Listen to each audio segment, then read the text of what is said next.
So you want to be a skater?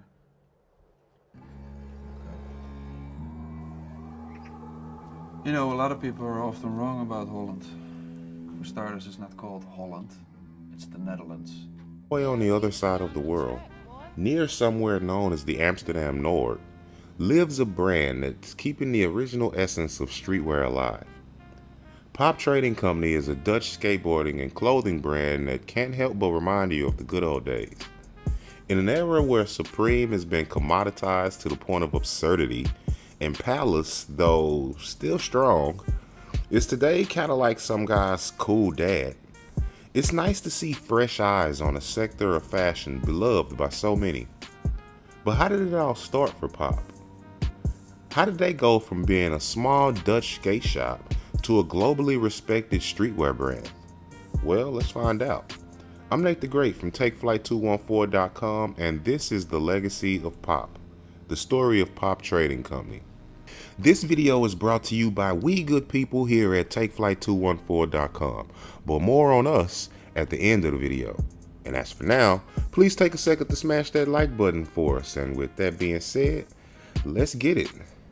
The story all starts with two friends, Peter Cokes and Rick Van Rest. The two met in the east side of Holland, where Peter was working at a skate shop named 24/7. After graduating high school, Peter would leave 24/7 to run another shop his friends opened on the other side of town named Frisco, after the American city. Rick was a regular at the shop. As it got busier and busier, Rick would often find himself helping out, considering his vast knowledge and the fact that he was literally always there. Eventually, they went ahead and hired him part-time as an assistant manager. Peter would later move to Amsterdam and take a job at a different skate shop, while Rick was eventually named the manager at Frisco, but the two would remain close friends. It was around this time that they began to kick around the idea of a boutique-style skate shop. This was a growing new concept in Holland at the time, and although there were a few around, it wasn't really a widespread thing yet. And in 2013, Peter and Rick linked back up, this time to open their own shop they'd call Pop Trading Company. Now, interestingly enough, Pop has meanings in both Dutch and English. In Dutch, Pop means doll, which is like, okay. But in skateboard terms, it means the degree of jump you do with your board. If you got good pop, that means you jumped really high. If you got a new board, your new board has more pop than your older one. Follow? Problem was, they were short on money, and starting a business can get pretty expensive. Peter borrowed money from whoever would give it, and Rick, who was a bit better at saving his money, was able to pitch in his part, which allowed them to open a small shop. And although just barely, they managed to eventually facilitate distribution from Palace, Magenta Skateboards, and Quarter Snacks. This is also the reason they've got the trading company part in their name. And considering that Pete and Rick had been around the business for so long and had built up a vast wealth of knowledge and tons of connections, the shop took off pretty fast. But the guys noticed a glaring hole in the market. Up until then, most skate brands were little more than glorified t-shirt lines, which does have its charm, don't get me wrong, but they felt that they were capable of taking things to entirely new heights. 2 years after opening the shop, the friends began working on their own apparel line. By 2016, they had a small collection out, which they sold at Civilist in Berlin, Street Machine in Copenhagen, Supreme in Paris, and Slam City Skates in London. Not a bad setup for an upstart brand, right?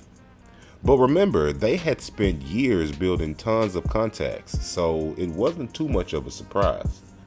But what might have been a surprise to some, though, is the quality of the work that they had produced.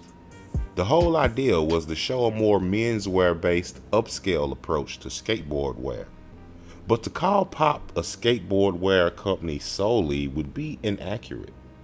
Pop occupies a weird space in between. Picture Supreme before the extreme hype and silly collabs. But they themselves would describe it as the thin line between what's acceptable and unacceptable. It's more like skateboard apparel for the aging, more mature fan. One that now has bills, kids, and responsibility, but yet refuses to dress like the typical dad. But that's not to say that they don't make stuff for the younger crowd too. The three-man design team consists of Peter, Rick, and their friend Gino, who does all the drawing for each piece. Over the short amount of time that Pop has been around, they've managed to land some notable collabs as well. Nike SB, New Balance, and Carhartt WIP, just to name a few. Their designs often reflect the aesthetic of Amsterdam's urban landscape. The city's architecture, canals, and street art are sources of inspiration for the brand, and these elements can be seen in the patterns, graphics, and color schemes used on each one of their pieces. Pop has an ability to seamlessly blend skateboarding with high fashion, creating unique and coveted clothing. The high-quality pieces, design standards, and authentic insight into skate culture led to their second collection being shown at Paris Fashion Week, making them the first ever skate brand to appear there. This kind of hype could cause some to accuse Pop of selling out early, and they might think that these guys aren't real skaters, but they would be wrong. Not only does Peter and Rick still skate to this day, but they sponsor a team, events, and produce skate videos showcasing the growing Dutch skateboard scene.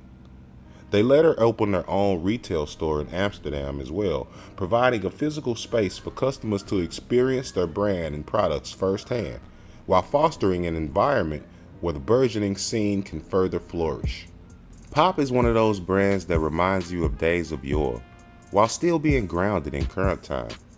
Their ability to integrate Amsterdam's cultural influence into its designs is testament to the brand's deep connection to the city and its commitment to authenticity.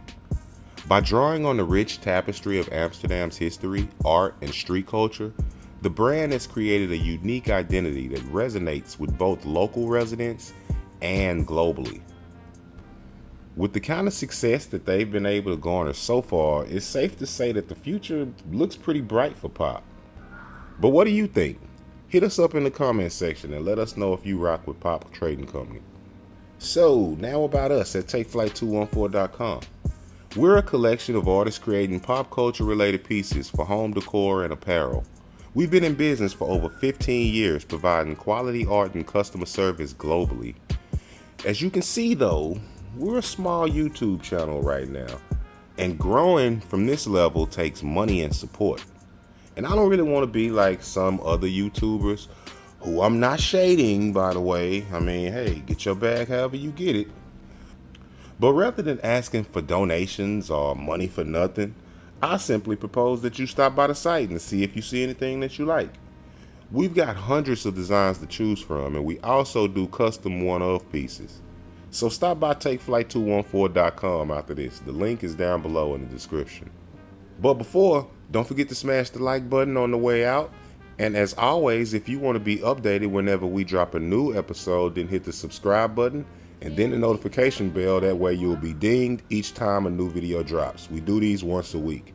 And with that being said, I'm Nate the Great from TakeFlight214.com signing out. Until next time, peace.